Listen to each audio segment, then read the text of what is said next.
ఎవరైతే తప్పు చేశారో వాళ్ళని ఆ దేవుడు శిక్షిస్తాడని నేను చెప్పాను.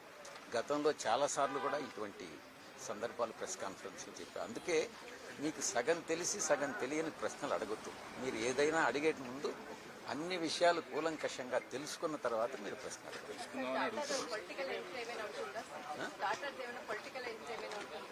మా డాటర్ నా కూతుర్ని ఒక వ్యాపారంలో ఉండేటటువంటి ఇండస్ట్రీలో ఉన్నటువంటి ఒక కుటుంబంలో ఇచ్చాను. ఆమెకి మ్యారేజ్ అయిన తర్వాత ఏ విషయంలో వాళ్ళ విషయాల్లో దేంట్లో కూడా నేను జోక్యం చేసుకున్నాను.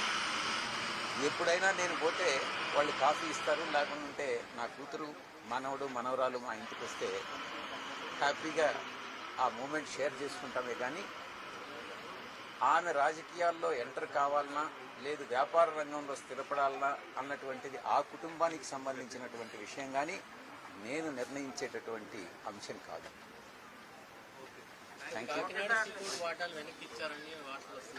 మీరు మీరు మీరు ఒక పని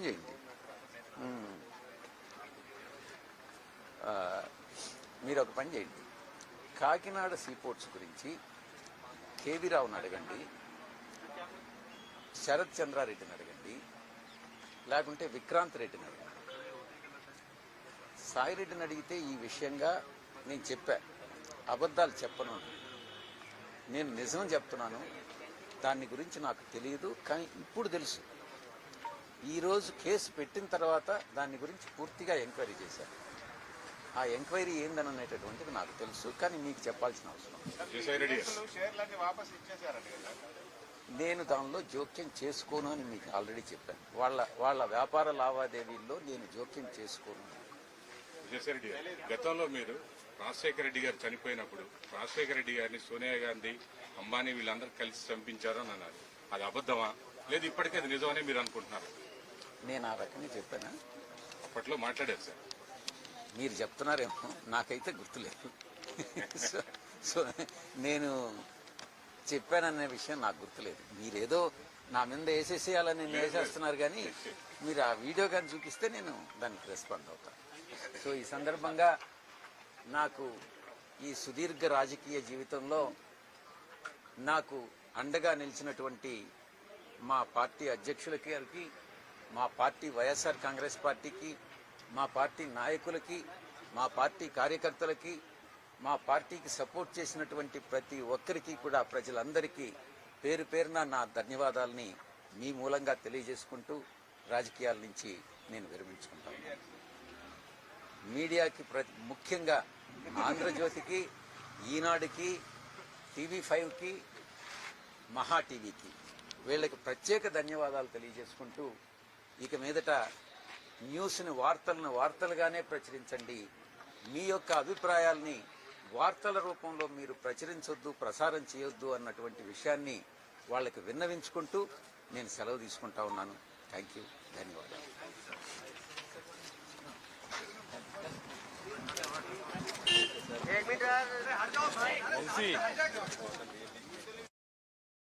మీద రుద్దవద్దు అని అన్నటువంటి విషయాన్ని నేను చెప్తా ఉన్నాను.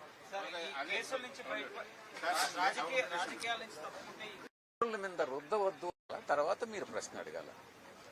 గవర్నర్ పదవి కానీ, తిరిగి నేను మళ్ళీ బీజేపీలో ఎంపీ కావడం కానీ, లేకుంటే వేరే ఇంకేదైనా పదవులు ఆశించి కానీ, మీ మైండ్లో ఏముందో నాకు తెలియదు. మనసులో ఏ పదవులకు కానీ ఒక్కరి దగ్గర ఒక్క పైసా డబ్బులు తీసుకొని నేను రాజీనామా సమర్పించడం కానీ, భగవంతుడి సాక్షిగా చెప్తున్నాను, అటువంటి హామీలేమీ లేవు. అటువంటి హామీలు తీసుకునేటటువంటి వ్యక్తి విజయసాయిరెడ్డి కాదు అన్నటువంటి విషయాన్ని మరొకసారి చెప్తాను. మీరు నమ్మకుండా ఉంటే అది మీ ఇష్టం. భవిష్యత్తులో అలాంటి అవకాశం వస్తే తీసుకుంటారా? గవర్నర్ కానీ ఎలాంటి అయినా మీ ఉన్నటువంటి రాజకీయ నేపథ్య అనుభవ రీత్యా మీకు ఒకవేళ గవర్నర్ ఇదే ఇవ్వాలని అనుకోండి, ఈరోజు నా యొక్క ఆలోచన అంతా కూడా, నాకు హార్టికల్చర్ అంటే చాలా ఇష్టం. దాని మీద చాలా రీసెర్చ్ గతంలో కూడా చేశాను, విదేశాల్లో కూడా పర్యటించిన. నాకున్న అనుభవంతో గెస్ట్ లెక్చర్స్ ఇవ్వడం అన్నటువంటిది చాలా ఇష్టమైనటువంటిది. నాకున్నటువంటి కొద్దిపాటి పరిజ్ఞానం ఏదైతే ఉందో దాంతో ఈరోజు చాలామంది చాలా ఆరోపణలు చేస్తూ వచ్చారు. ప్రతిపక్షంలో ఉన్నటువంటి వాళ్ళు కానీ అధికార పక్షంలో ఉన్నటువంటి వాళ్ళు కానీ విజయసాయి రెడ్డి విశాఖపట్నాన్ని దోచేశాడు అన్నటువంటిది రిధం కూడా చాలా బాగుంది. కొన్ని పత్రికలు చెప్తా ఉన్నాయి. ఆ దేవుడి సాక్షిగా చెప్తా ఉన్నా, ఎక్కడా ఏ డీల్స్లో విజయసాయి రెడ్డి అవినీతి పరుడు కాదు.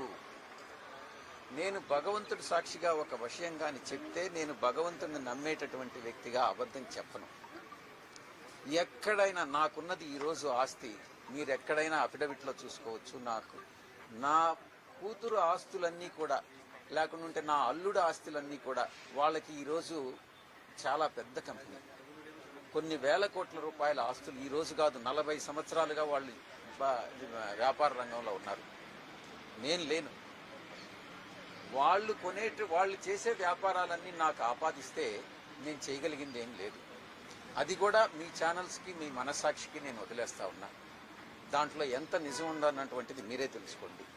నాకున్నది బెంగళూరులో ఒక ఇల్లు, విజయవాడలో 2 ఒకటి నాది, విశాఖపట్నంలో ఒక అపార్ట్మెంట్. ఇవి తప్ప నాకు ఏ ఆస్తులు లేవు.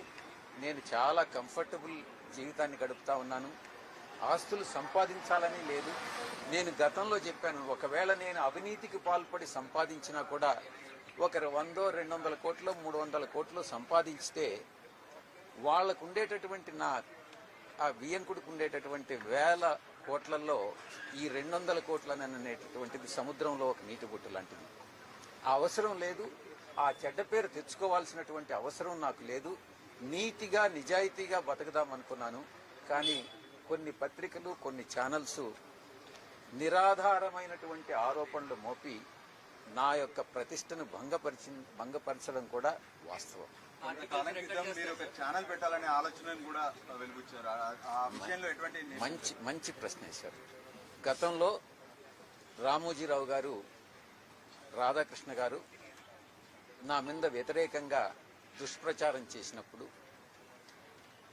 నేను ఒక నిర్ణయం తీసుకోవడం జరిగింది, ఛానల్ పెట్టాలి అన్నటువంటిది. ఈరోజు మారిన రాజకీయ పరిస్థితుల్లో నేను రాజకీయాల నుంచి తప్పుకున్న తర్వాత ఆ యొక్క తీసుకున్నటువంటి నిర్ణయం అమలు చేయాలా లేదా అన్నటువంటిది నేను పునరాలోచిస్తాను. ఈ రోజు నేను దానికి సమాధానం చెప్పలేనటువంటి పరిస్థితి.